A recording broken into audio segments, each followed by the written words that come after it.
नमस्कार, नमो बुद्धा दोस्तों। कैसे हैं आप लोग? उम्मीद करता हूँ बहुत अच्छे होंगे। आज दोस्तों मैं बात करने जा रहा हूँ बुद्ध गया को लेकर के। जो बुद्ध गया पे जिस तरह का सिस्टम चल रहा है, आप देख रहे होंगे कि वहाँ पर मनुवादियों द्वारा कब्जा किया गया है बुद्ध की भूमि पर, जहाँ भगवान बुद्ध को ज्ञान प्राप्त हुआ था। बुद्ध गया जिसे कहते हैं, शायद लगभग सब लोग जानते होंगे उस जगह का नाम, और नहीं जानते हैं तो ये आपका दुर्भाग्य है, यही कहूँगा। क्योंकि जो पूरी दुनिया में जो जगह प्रसिद्ध है, मशहूर है, जहाँ पे पूरी दुनिया के लोग आना चाहते हैं, मगर उन्हें इतना सौभाग्य प्राप्त नहीं है कि आ सकें। जैसे हम लोग विदेश जाना चाहते हैं और वहाँ पे हम लोग जब टीवी पे, पेपर में और बहुत सी जगह पे जो अच्छी अच्छी चीज़ें देखते हैं, तो हमारा भी मन करता है कि यार इस जगह पे जाया जाए, बड़ा अच्छी जगह लग रही है, यहाँ पे घूमा जाए। मगर हमारे पास पैसे को लेकर के दिक्कत होती है, या वहाँ का खर्चा ज़्यादा आता है, तो कैसे जाया जाए, बात ये होती है। तो वीज़ा बनवाना पड़ता है, बहुत सारी चीज़ें हैं। लेकिन ये आप बखूबी जान लो कि जितनी हमें चाहत है विदेश जाने की, उससे कई गुना ज़्यादा विदेश वालों को आपके यहाँ आने की है। कारण है, रीज़न है कि जो विश्व गुरु भगवान गौतम बुद्ध जो हैं, वो पूरी दुनिया में जाने जाते हैं। उनको पूरी दुनिया जानती, पूरी दुनिया मानती। उनके धम्म को लोगों ने पढ़ा है, जाना है, समझा है।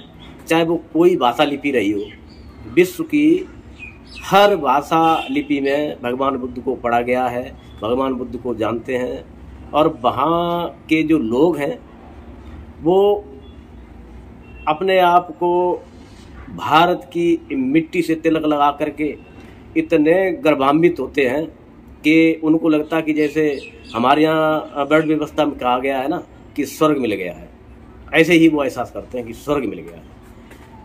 तो इस देश की भूमि से पूरे विश्व को प्यार है, पूरी दुनिया को प्यार है। इसकी मिट्टी से पूरी दुनिया के लोग तिलक लगाते हैं मस्तिष्क पे। तो ये क्या रीजन रहा है, क्यों मतलब ये लोग तिलक लगाते हैं, क्या कारण है? कभी आपने सोचा है, समझा है, कभी जाना है? अगर सोचा समझा जाना नहीं है तो ये भी आपका दुर्भाग्य है।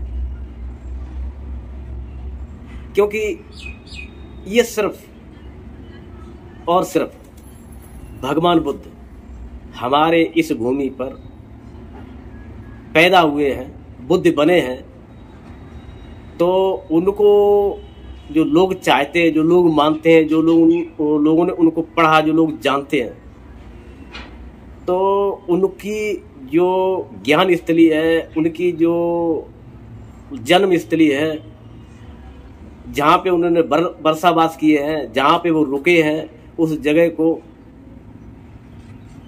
ऐसे चूमते हैं, ऐसे देखते हैं कि उनकी नज़र देख कर ना हमारे आंख में आंसू आ जाते हैं। मैं एक बार की बात बता रहा हूँ।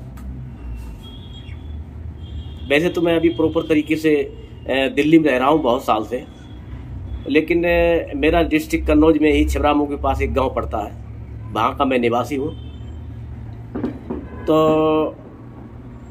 वहाँ से मैं संकिसा के प्रोग्राम में गया हुआ था। वहाँ पे साल में 2 बार अच्छे से मेला भी लगता है, लोग जाते हैं, दर्शन करते हैं। तो मैं वहाँ पे गया हुआ था। तो सुबह सुबह का टाइम था, एक बोतल लेकर के मैं गया हुआ था, लेटिन गया हुआ था। तो मैं नहीं जानता था कि ये पखना स्टेशन इधर ही है, और गांव पड़ता है उत्तर प्रदेश में, संकिसा के पास में भैंसरोली। तो वहाँ पे कुछ मेरा कनेक्शन रिश्तेदारी का था, वहाँ पे रात को रुका था। वहीं से मैं लेटरिन बाथरूम गया था। उधर पखना स्टेशन से कुछ बौद्ध भिक्षु लोग, विदेशी लोग आ रहे थे। उन्होंने जैसे ही हमें देखा तो मतलब कुछ तो नए लोग भी आते हैं उनके साथ में, तो वो मतलब उनकी जो देखने की जो दृष्टि थी ना, बड़ी प्यारी, बड़ी कोमल, बड़ी, उसमें बहुत चीज़ें वो दृष्टि कह रही थी। मतलब उनका देखने की जो भाव था उसमें रस झलक रहा था देखने का। तो मैं उनको देख के ना बड़ा मुझे अच्छा लगा, क्योंकि जैसे हम लोगों के मस्तिष्क पे ना कुछ लकीरें सी बन जाती चिंताओं की या जो भी समय के हिसाब से, तो उस टाइप के उनके बिल्कुल भी नहीं थी। और उनका भाव जो था बड़ा मतलब ऐसे लगता जैसे कोई ध्यान मुद्रा का भाव होता है, या जैसे किसी को कोई चीज़ देता है दिल से तो उसका भाव होता है, या किसी चीज़ को बहुत प्यार करता है तो उसका भाव होता है। इस तरह से उनके चेहरे पे भाव जो झलक रहा था उसको मैं देख के ना, तो हम तो खैर बहुत समय से बौद्धिस्ट हैं, तो मैंने जब देखा कि ये बहुत बिच्छू आ रहे हैं तो मेरे हाथ में बोतल थी, मैंने बोतल तो फेंक दी। और जैसे भी मैंने बोतल फेंकी और मैं उनको जा कर के बंदाम बनते जी, मैंने ओकाश बंदाम बनते जी बोला, तो आगे जो एक व्यक्ति थे, हालांकि वो बहुत भिक्षु नहीं थे, तो उन्होंने उनसे कुछ कहा, उन्होंने कि तो आए सारे, तो कह रहे मेरे से बात करने लगे। वो हिंदी और इंग्लिश दोनों में कन्वर्ट करते थे, हम दोनों के बीच में वो थे, वो मतलब भाषा कन्वर्ट करने का काम कर रहे थे। तो मेरे से उन्होंने पूछा मतलब आप कहाँ रहते, कहाँ के निवासी हैं, क्या है? तो मैंने कि जहाँ पे उन्होंने पूछा संकिसा कहाँ है, मैंने संकिसा यहाँ पे है, संकिसा के लिए मैं भी आया हुआ हूँ। अच्छा आप आते हैं यहाँ पे? मैंने कि आते क्या, ये तो हमारे दादा परदादा हैं, जो स्थल बनाया हुआ है यहाँ पे, जो स्थल है जिनका है वो तथागत बुद्ध, वो हमारे दादा परदादा हैं। कह रहे अच्छा। तो उन्होंने ऐसे बोला, तो मैंने कि मैं भी साक्या हूँ। जब मैंने कहा मैं साक्या हूँ तो वो बड़े गदगद हो गए, और उन्होंने उनसे कहा कि यू आर साक्या, काफ़ी अपनी भाषा में बातचीत करते रहे। तो वो बड़े खुश हुए, सारे बौद्ध भिक्षु लोग, करीब 25-30 लोग थे। और वो सारे लोग, मैंने क्या किया, कह रहे श्योर यू आर साक्या। मैंने कन्फर्म सर, मैंने अपने जेब से आईडी मतलब आधार कार्ड मेरे पास था उस टाइम, लेके गया था यहाँ से। जब मैं कहीं बाहर जाता हूँ तो थोड़े से डॉक्यूमेंट वगैरह डाल लेता हूँ, तो वो भी हालांकि उस टाइम मेरे जेब में ही पड़ा हुआ था। मैंने जैसे ही वो आधार कार्ड निकाला, उनको दिखाया, उन्होंने पढ़ा तो बड़े खुश हुए, और उन्होंने सबको दिखाया फिर ऐसे घूम घूम के सब लोगों को। तो उन लोगों ने काफ़ी, वहाँ पे खेत टाइप का था और रेता था, यानी बालू जिसे बोलते ना, वो थी। तो उसमें मैं खड़ा हो गया और वो सारे लोग मेरे आसपास घूमने लग गए। तो कई चक्कर उन्होंने लगाए मेरे आसपास। अब मैं बड़ा शर्मिंदा हो रहा था, शर्म लग रही थी मुझे कि इन बौद्ध भिक्षुओं को मैं इतनी कदर करता हूँ, इनको इतना ये मेरी इतनी इज्जत और कदर कर रहे हैं, मेरे को सम्मान दे रहे हैं, देखो। और तो उन्होंने मतलब मेरे से जब सारी पूजा वंदना उन्होंने काफ़ी देर तक की, फिर यू आर टचिंग उन्होंने बोला। तो उन्होंने वो कन्वर्ट कर रहे थे, एक दूसरे मित्र मेरे थे, उन्होंने कहा भाई साहब ये आपको टच करना चाहते हैं। तो उन्होंने कहा यू आर साक्या पुत्र, कि ये तो साक्य पुत्र हैं, तो इनको बड़े सोच समझ के कहने का मतलब टच करना है। तो अब हमारे लोग इस बात को नहीं जानते साक्या का क्या अर्थ होता है, साक्या क्या है, साक्य की क्या वैल्यू है। क्योंकि साक्य की वैल्यू तो हम हिस्ट्री इतिहास पढ़ेंगे तो उसमें पता चलेगा कि साक्य की हिस्ट्री क्या है, और साक्यों का सम्मान क्या है विदेशों में, साक्यों की वैल्यू क्या है विदेशों में, है साक्य का स्थान क्या है मतलब विदेशों में। तो उन्होंने जब बताया तो उन्होंने इजाज़त दी मेरे मतलब पैर के जो नाखून है ना उसको टच करने की। तो ये बात मुझे बड़ी बुरी लगी। मैंने कि ये तो हमारे बौद्ध भिक्षु हैं, मेरे सम्मान, और मैं इनको इतना सम्मान देता हूँ, क्या बात है। और ये मेरा मतलब एक पहले शुरुआत करी तो उन्होंने टच किया पैर, मुझे इतना बुरा लगा कि मैं आज बयान नहीं कर सकता हूँ, दुख भी बहुत हुआ। तो मैंने उनसे कहा नहीं सर ये ऐसा काम मत करवाओ कि मुझे बड़ा कष्ट हो रहा है। कि नहीं नहीं नहीं नहीं, आप साक्य पुत्र हो ना, साक्य पुत्रों को हम डायरेक्ट नहीं छू सकते हैं, उनकी गरिमा अपनी होती है। अब मुझे क्या पता भाई उनका क्या सिस्टम है क्या नहीं, लेकिन मैं बौद्ध भिक्षु से पैर में हाथ लगवाना पसंद नहीं करता। मुझे मतलब मेरे धम्म के खिलाफ था ये, और मुझे हजम नहीं हो रहा था। तो हालांकि मेरे आंसू भी निकल गए उस टाइम, बड़ा बुरा लगा मुझे। तो मैंने उनसे कहा सर ऐसा काम मत करो, मुझे बहुत बुरा लग रहा है। तो उन्होंने कहा ये निवेदन कर रहे हैं कि बौद्ध भिक्षुओं से हम हाथ नहीं लगवाते कहीं भी, हम बौद्ध भिक्षु के पैर छूते हैं। मैंने ये भी बोला, हम सम्मान करते हैं, इनके पैर छूते, इनका आचरण करते हैं। तो उन्होंने उनको समझाया कि ये जो है इस तरीके से कह रहे हैं। तो उन बेचारों ने क्या किया, फिर भी वो मतलब उनके आंख से आंसू आने लग गए। उन्होंने ये कहा कि मेरे को आज डायरेक्ट शाक्या के दर्शन हो रहे हैं। हालांकि हमारे लोग जो हैं बताते नहीं शाक्यों के बारे में कि शाक्य भारत में कितने हैं कितने नहीं हैं, कहाँ हैं कहाँ नहीं हैं, और ना ही हमारी ये जानकारी बाहर भेजते हैं ये लोग, न जाने देते हैं। तो अब दीक्षा प्रमाण पत्र बनवाते हैं, उसमें भी अधूरी आधी जानकारी देते हैं, और हमारे दीक्षा प्रमाण पत्र मान्य नहीं होते, रजिस्ट्रेशन नहीं होने देते। ये बहुत सारे बैन लगा के रखे इन लोगों ने। तो आप देखिए कि आपको आपका सम्मान क्या है, आपका मान क्या है, आपकी इज्जत क्या है, आपकी वैल्यू क्या है, आपकी वैकेशन क्या है, और ये क्यों है। भाई साहब कोई सोचा है, सोचो इस पे।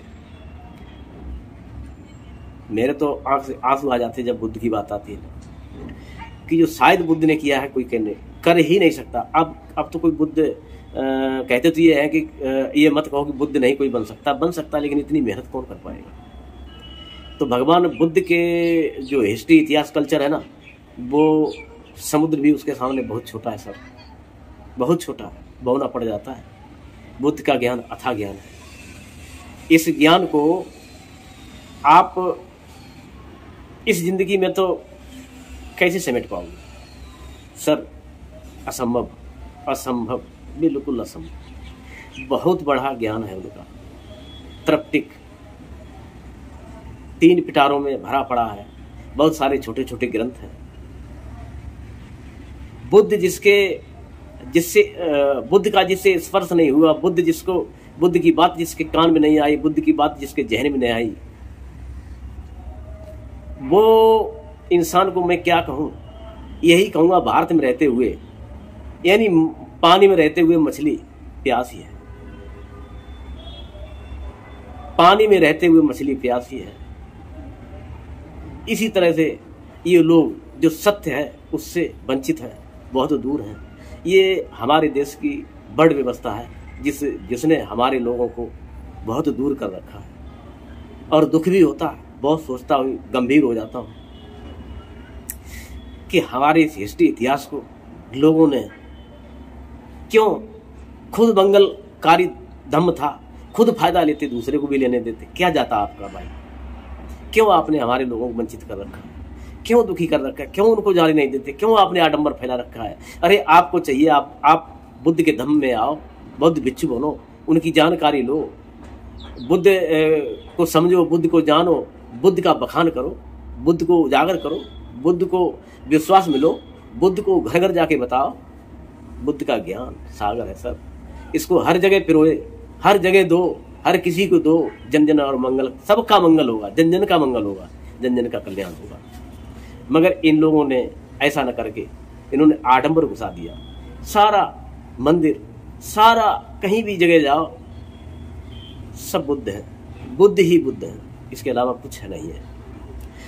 जब सारा कुछ बुद्ध है, बुद्ध का ज्ञान अथाह है, हम जीवन की पूरी सच्चाई बता रहा हूं। हम जिस दिन से जन्म लेते हैं, जिस दिन हमारी मृत्यु होती, वहां तक पूरा बुद्ध ही बुद्ध है।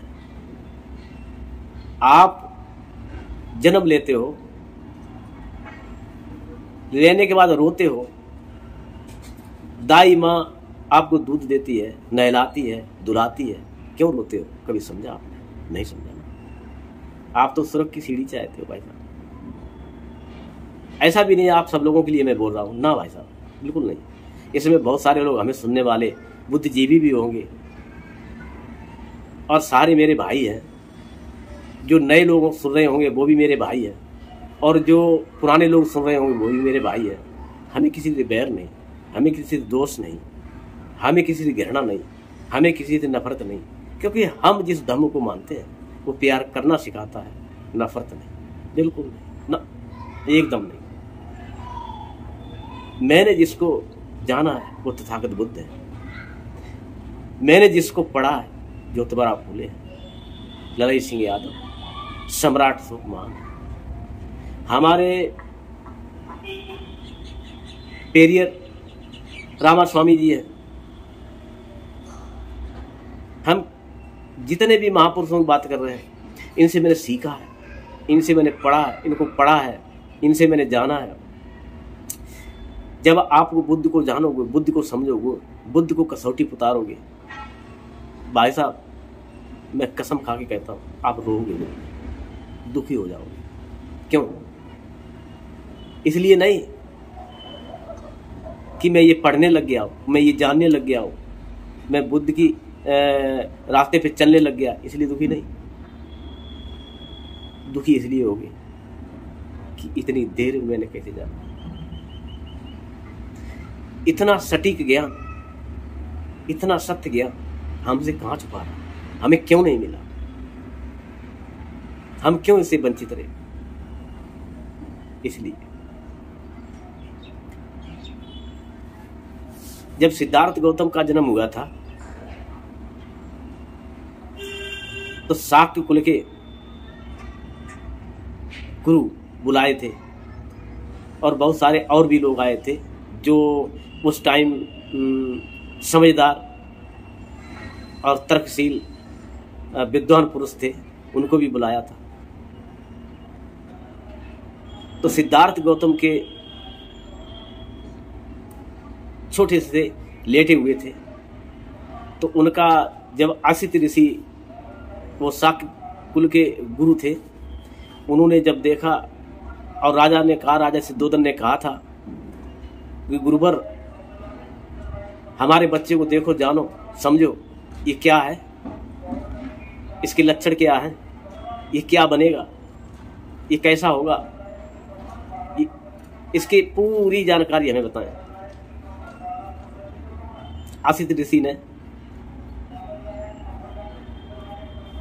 सिद्धार्थ गौतम के 3-4 चक्कर ऐसे लगाए, 5, और लगा करके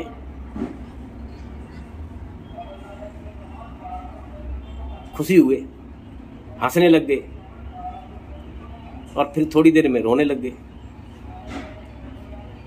तो राजा सिद्धोधन ने पूछा, अरे गुरुजी, ये आप जो हंसे, चलो वो तो चलता है, अच्छा लगता है हमारे बच्चे के खुशी में हंसे हो, लेकिन ये रोए हो, ये क्या रीजन है? ये मुझे बर्दाश्त नहीं हो रहा। तो असित ऋषि फिर दुखी होकर के बोले, राजन क्या कहूं आपसे, बड़ी गंभीर बात है,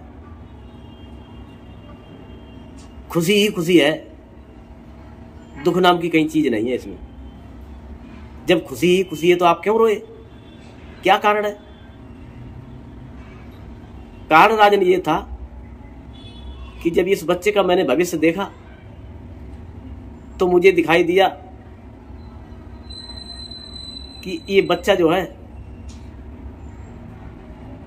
बहुत बड़ा सम्राट बनेगा या बहुत बड़ा सन्यासी बनेगा।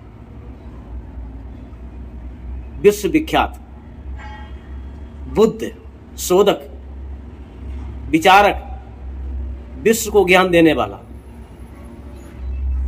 ऐसा इसके लक्षण दिखाई दे रहे हैं बच्चे के।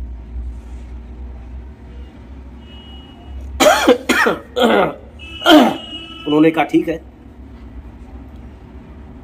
लेकिन ये बुद्ध ना बने, ये हमारा राजपाट कौन संभालेगा? कह रहे राजन क्या कर सकते, इसका भविष्य दिखाई दे रहा है। चलो एक बात तो ये हो गई, बुद्ध बनेगा आप, इसलिए आपको अच्छा लगा, पूरी दुनिया ज्ञान देगा, आप खुश हुए, लेकिन आप रोए क्यों, इसका कारण बता। तो उन्होंने कहा रोए राजन इसलिए हम हैं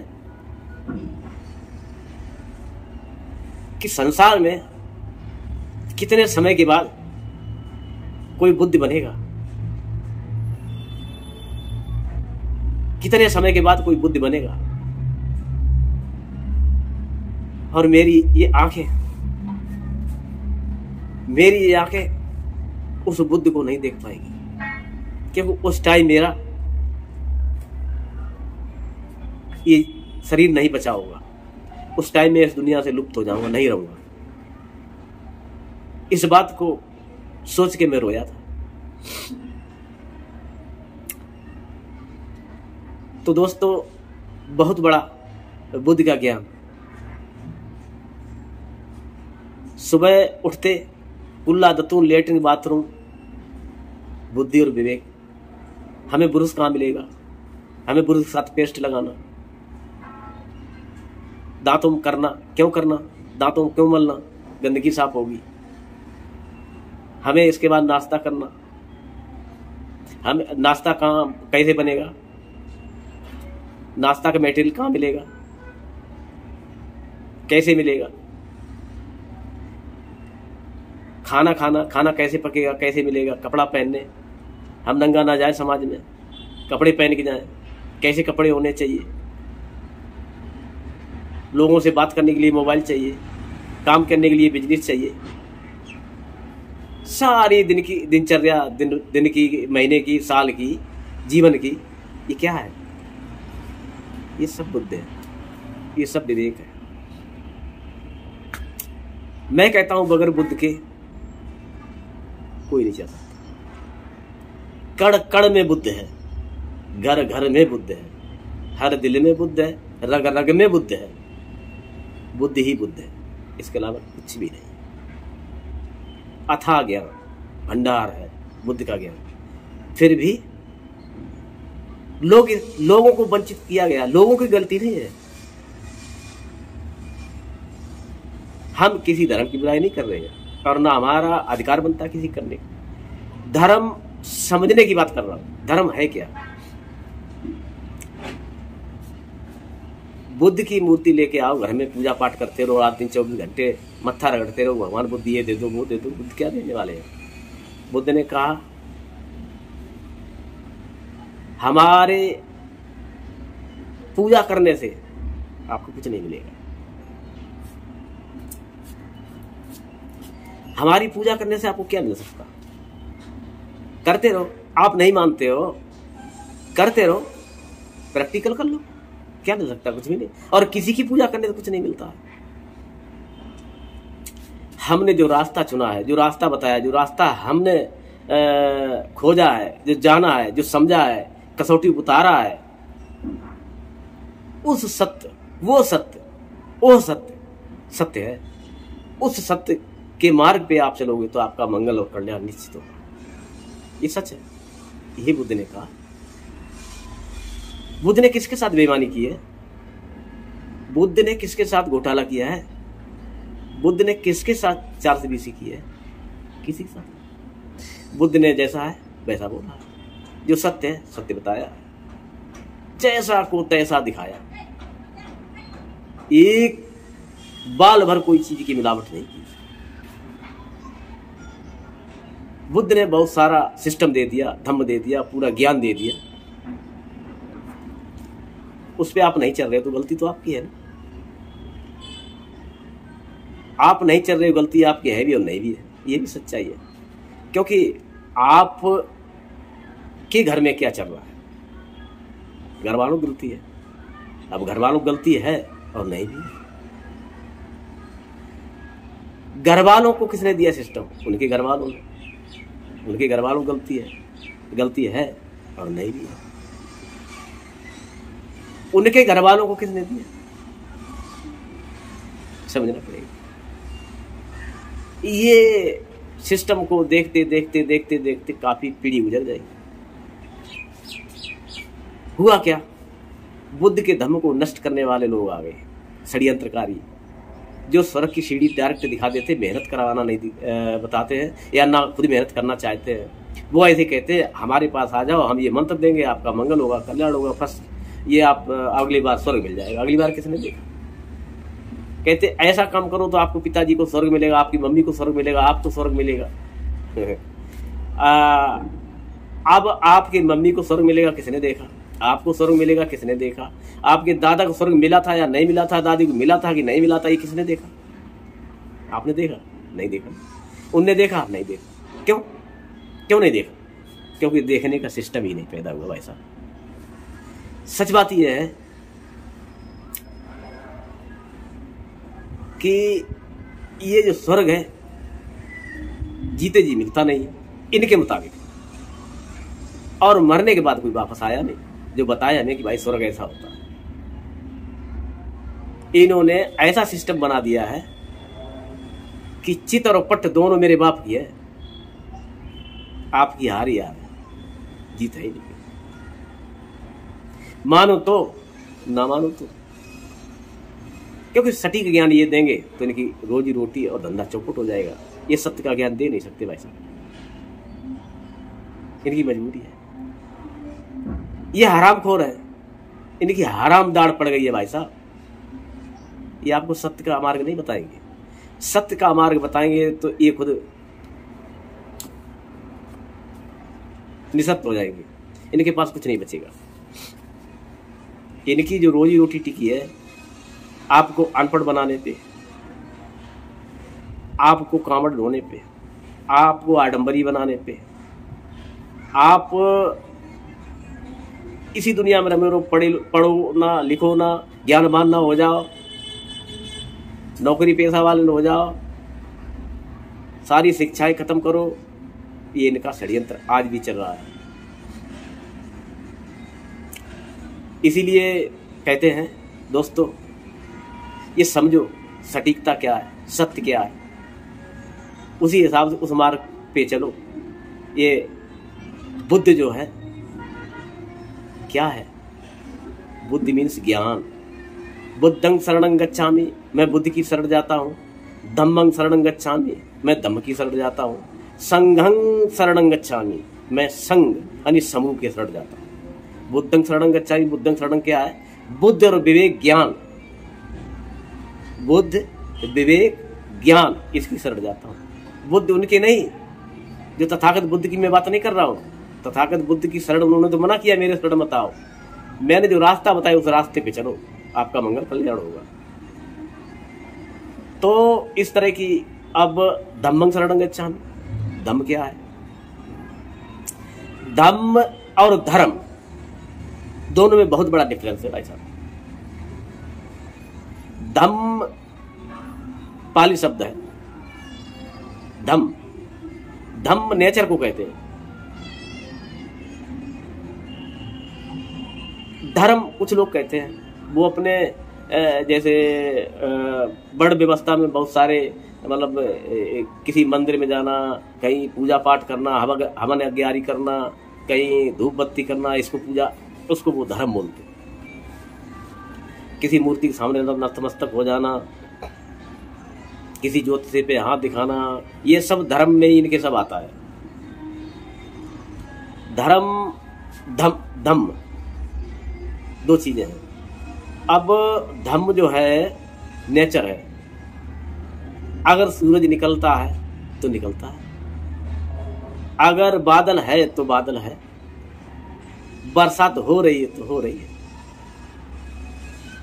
हवा चल रही है तो चल रही है। धम्म उसे कहते हैं जो सत्य, सनातन। सनातन, सनातन शब्द भी आज हमारा चुरा लिया गया। सनातन शब्द ये लोग अपने में लगाने लग गए। सनातन जो शुरू और अंत दोनों सत्य हो, जो शुरू और अंत दोनों सत्य हो, और दोनों इंसान के बस में नहीं।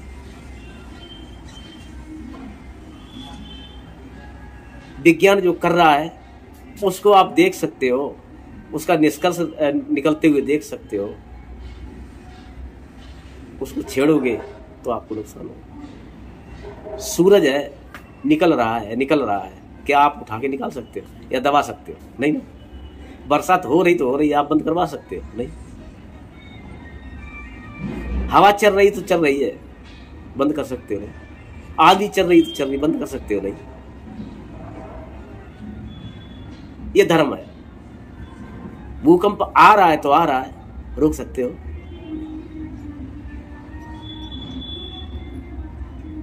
ये धर्म है, ये धर्म को धंधा बना लिया लोगों ने, उन्होंने धर्म दूसरा घुसा दिया।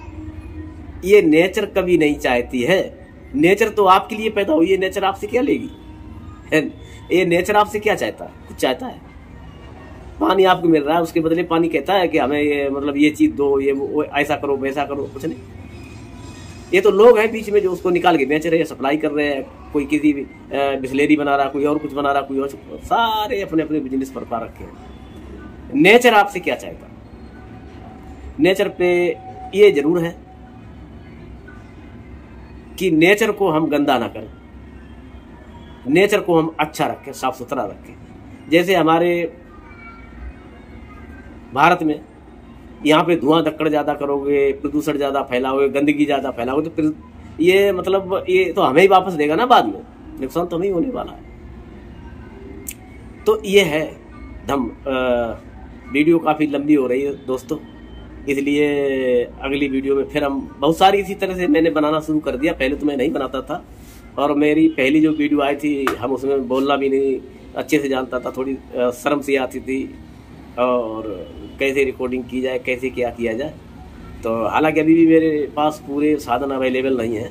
कोशिश करता हूँ कि मुझे भी आनंद आता है बुद्ध की बात करने में, मेरे जो स्फूर्ति आती है शरीर के अंदर, अच्छा लगता है। बुद्ध की बात करते हैं, सत्य की बात करते हैं, नेचर की बात करते हैं। तो आगे में विपස්සना के बारे में भी बताएंगे। मैंने वैसे तो काफ़ी वीडियो वैसे ही बना रखे विपස්සना के बारे में, तो अभी उस पर चल भी रहा था।